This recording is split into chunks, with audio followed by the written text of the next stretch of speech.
President. Today is Intersex Solidarity Day. It's a day for us to reflect on the issues faced by people across the world with intersex variations and to recognise the important work being done by the intersex support groups, including organisation Intersex International Australia. This week we have celebrated the defeat of the divisive, unnecessary marriage equality plebiscite as a win for common sense, justice and equality. But marriage equality is just one discrimination that's being faced by lesbian, gay, bisexual, transgender and intersex Australians. There are many other challenges to human rights that LGBTIQ Australians face here. Intersex is the often overlooked letter I in the LGBTI acronym, and it tends to be far less understood and discussed than the L, G, B and T. And while the broader community's understanding and support for lesbian, gay, bisexual and transgender and queer individuals is growing, many Australians still do not understand what it means to be intersex and the kinds of issues and challenges faced by intersex people. Anyone who watched the Rio Olympics this year would have followed the story of South African athlete Caster Semenya, who competed in the women's 800-metre race. We don't know if Caster is intersex. All the media stories about her is speculation or based on unverified and unverifiable leaked information. The race was the subject of intense media scrutiny, but not for the reasons that might usually lead up to a competitive race. Despite Semenya competing with the body that she was born with, as a woman, as she identifies, and how she was assigned at birth, Semenya was the subject of humiliating coverage, centring on her biological features. Beyond the sporting arena, coverage of the sensitive and complex issues faced by people with intersex status is scarce, and the lived experiences of intersex people in relation to discrimination are only now being properly documented. Intersex people are born with sex characteristics such as genitals or chromosome patterns that don't fit typical definitions of male and female. Intersex is an umbrella term used for describing a wide range of natural bodily variations. In some cases, intersex traits are visible at birth, while in others they are not apparent until puberty. Some chromosomal intersex variations might not be physically apparent at all. Being intersex is not about sexual orientation or gender identity and expression.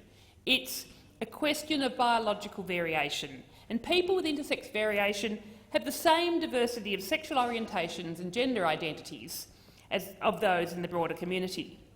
And about 1.7% of the population is estimated to be intersex, which is about the same percentage as redheads, who make up 1 to 2% of the population.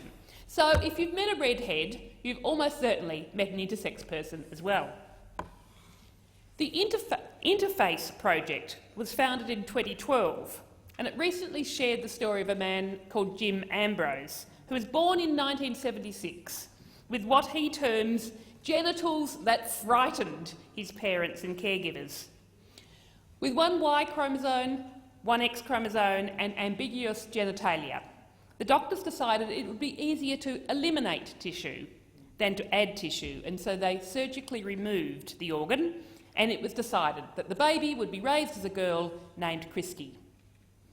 And Ambrose only discovered at the age of 18, when he obtained his medical records, what had happened. He had been sterilised at birth and had never been told. Sadly, stories like Jim Ambrose's are all too familiar in the Australian context. Involuntary surgery commonly occurs with parental consent shortly after birth on the advice of doctors. And the question asked tends to be which gender to assign to the newborn baby and how to surgically reinforce that assignment. And instead, we should be questioning whether to invasively and irreversibly perform the surgery at all. While doctors and parents are undoubtedly motivated by their belief that they are acting in the best interests of the child by conforming to a fixed gender classification, premature medical intervention has potential lifetime ramifications on the mental health of intersex individuals and threatens to compromise the individual's rights to bodily autonomy, integrity and dignity. Raising children today, most of us pride ourselves on moving away from old-fashioned gender stereotypes. We encourage our girls to play football, to learn maths and physics and to aspire to be Prime Minister. And we allow space for our boys to be sensitive and to play with dolls. And we agree that gender norms are mostly social constructs and embrace the idiosyncratic differences exhibited by more feminine males and more masculine females. Yet even still, we are reluctant to believe that bodies likewise do not conform to strict binaries.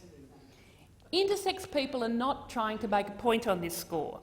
They're not trying to push the boundaries of social behaviour by acting more feminine or masculine. They were simply born with bodies that do not correspond with society's norms for male or female bodies.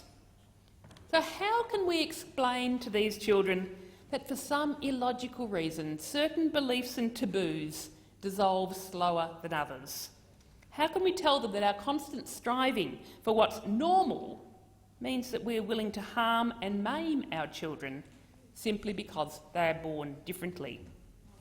Jim Ambrose speaks to parents, doctors, teachers and to all of society in his videos when he says, "Your comfort level is less important in the grand scheme of things than your kids' right to choose for themselves their life path, what they want to do with their own body." Watching Ambrose's videos is heartbreaking. Bodies should not be stigmatised, and the rights of people with intersex variations must be upheld. These individuals deserve bodily integrity, including personal consent to medical or surgical interventions. And in the case of children, medical intervention should, wherever possible, be deferred until the child is able to give full and informed consent. While equality and freedom from discrimination are fundamental rights that belong to all people, irrespective of sexual orientation, gender identity or physical sex characteristics, the reality is that there are inadequate federal laws that specifically prohibit discrimination on these grounds. Our laws are weaker here than they are for race discrimination, sex discrimination, disability discrimination or age discrimination.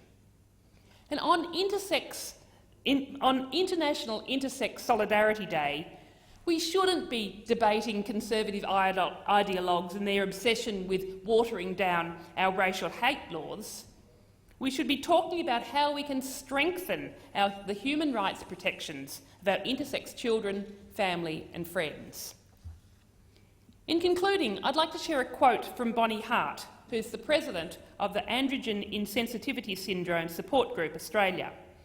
And they say, "If you know an intersex person, they are a survivor and a warrior of a battle you may not even know is happening. The battleground is the mind, our own and the social collective. Stigma is the weapon, the blunt object that others bludgeon us with and that we often turn onto ourselves. The white flag is awareness. The only truth is that of self-love, mutual respect and the banishment of ignorance." While intersex people may often be the overlooked I in LGBTIQ, the Greens are going to continue to fight to ensure that the medical, legal and the public policy frameworks affecting people with intersex variations are made in consultation with intersex people and that we prioritise a human rights-based agenda for reform.